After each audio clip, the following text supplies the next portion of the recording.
નમસ્કાર દર્શક મિત્રો, હું છું આપની સાથે યશ ગુપ્તા. આપ જોઈ રહ્યા છો પ્રભુ અગ્નિ. વિજાપુર તાલુકાના કુકરવાડા ગામમાં બાવનિયાપરા ગણપતિ મહોત્સવનું ત્રીજા વર્ષનું ભવ્ય આયોજન કરવામાં આવ્યું છે. આ મહોત્સવમાં મોટી સંખ્યામાં ભક્તોએ હાજરી આપી શ્રદ્ધાપૂર્વક ભાગ લીધો. આ ગણપતિ મહોત્સવે ગામમાં ભક્તિ અને ઉત્સાહનું માહોલ ઊભું કર્યું, જ્યાં લોકો શ્રદ્ધાપૂર્વક શ્રી ગણેશજીની સ્થાપન કરી અને તેમની આરાધનામાં મગ્ન રહ્યા. આ વાર્ષિક મહોત્સવનું આયોજન સમાજના યુવાનો અને વડીલોના સહકારથી કરાયો હતો.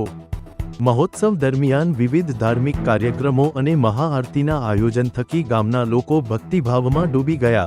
રિપોર્ટર દીપ પટેલ, પ્રાકોપ ન્યૂઝ.